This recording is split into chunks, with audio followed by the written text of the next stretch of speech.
Welcome to Shanghai!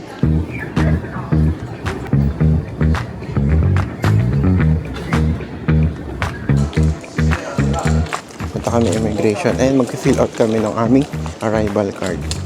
Kailangan i-register yung fingerprint and scan ng passport. Fill out naman ng arrival card.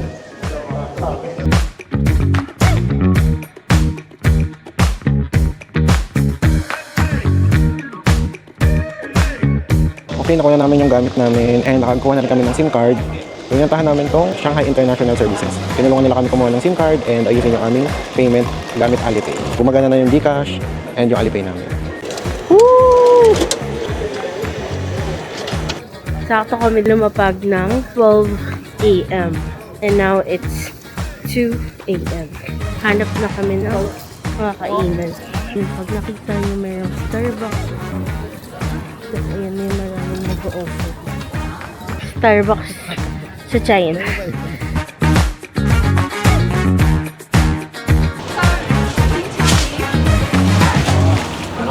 One three naman. What? Okay. Please. Alright, come, let's go. Generate QR code.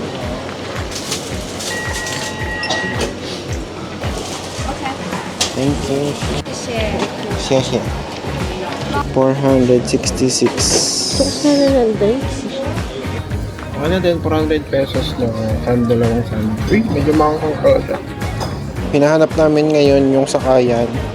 Sasakay kami ng late night bus papunta sa Shanghai Hongqiao Railway. Doon yung sakayan ng bullet train. Time check, magti 3 o'clock na. 3 o'clock dadating yung late night bus. Binayad namin is around 68 RMB o 68 CNY. I think around 1 hour yung biyahe natin.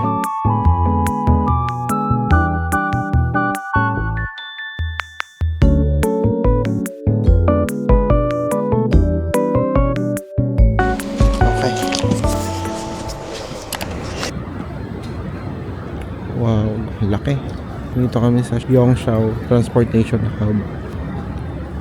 Ito yung daan sa pagitan ng airport tsaka yung railway station.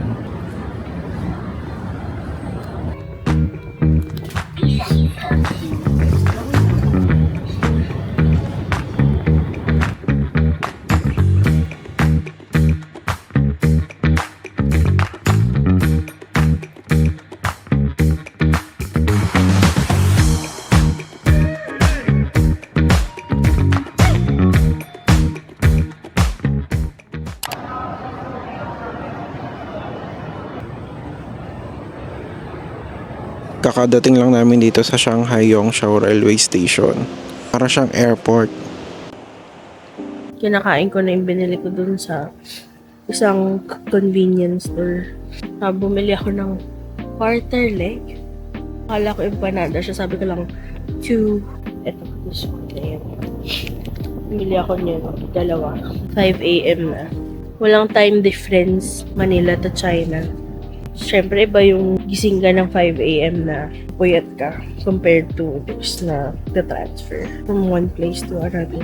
Nasiraan ng gulong yung isa.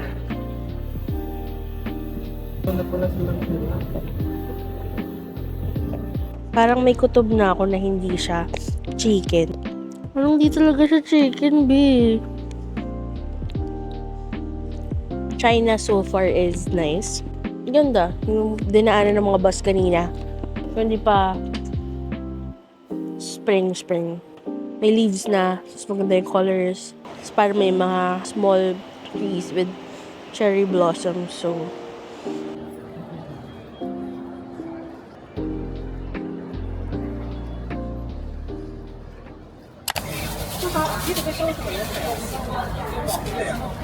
$7:40 a.m. and nakasakay na kami sa high-speed rail train from Shanghai to Beijing. Maulan ngayon dito sa Shanghai. Sa Beijing sana maganda ang weather.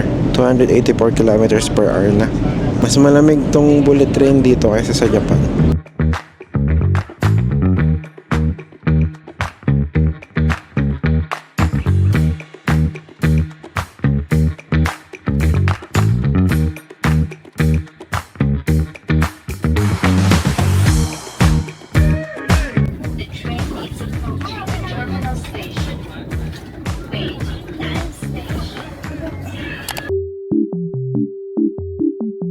Welcome to Beijing. Very cold Beijing. Hindi ako ready. Puro t-shirt and heat dyan. Sando yung dala ko dyan. 10 degrees pa? 15. 15 degrees. Sabi. Palapit kami ng mga 1:30. Gusto ko yung gantong lamig. Dito kami sa Beijing Nan or Beijing South Railway Station. Dito yung station ng mga bullet train. Ito yung sinaka namin bullet train. So ngayon pupunta na kami sa aming hotel, sa Ayu Hotel.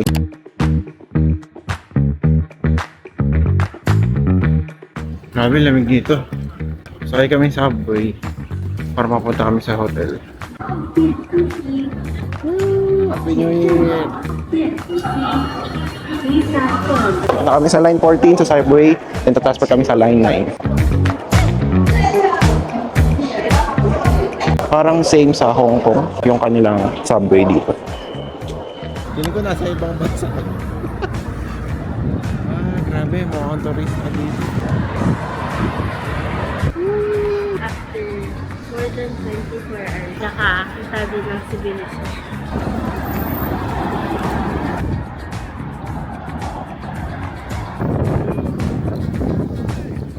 Ating lakad na lang. Ayu Hotel. Good evening, 6 PM na. Naka-check-in na kami dito sa Ayu Hotel. Saks lang.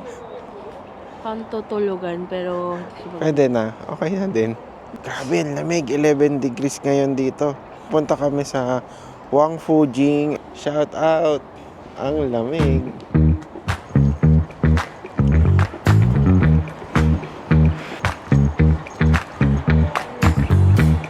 Ba't nagiging Chinese yung DJI ko? Tag na lang ako ng sleep.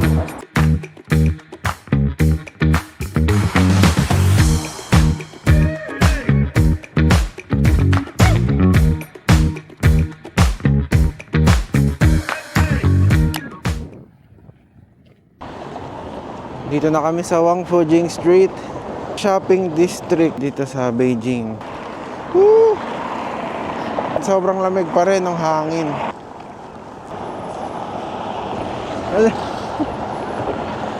Wang Fujing Street. Ganda oh. Medyo alive. Agnet yan.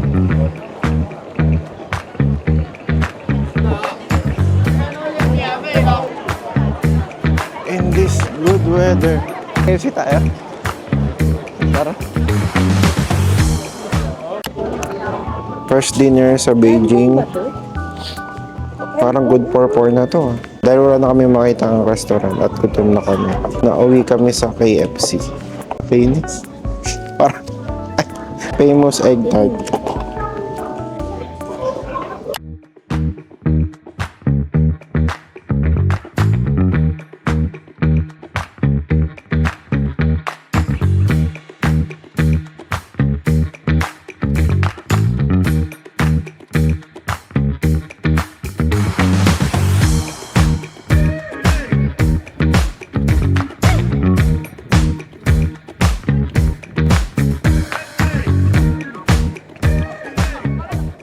Parang nilagay mo talaga yung kamay mo sa freezer.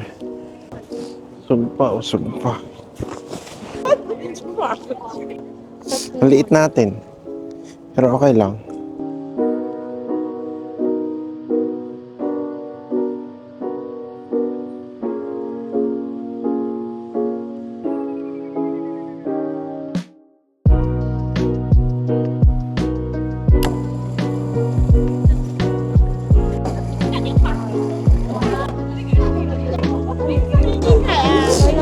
Laki eh, no?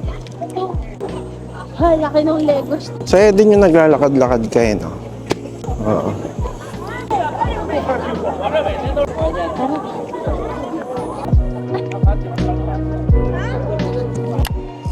May Gundam base pala dito eh. Ayos.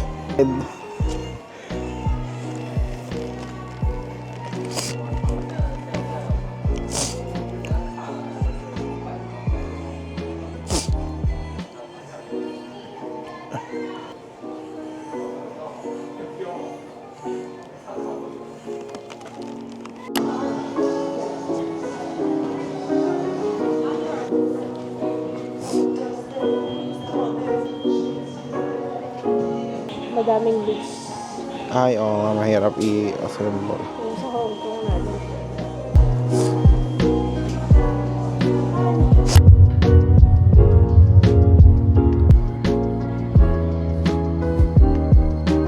10:45 PM. Pauwi na kami sa aming hotel. Grabe, kapagod din yung araw na to. Transit day and kumain sa One Fujing and napadaan din sa Gundam Base and sa Lego sa may One Fujing. So bukas mag-tour kami sa may Great Wall. Nabook namin via Klook. So sunduin kami sa hotel ng 6:30 AM.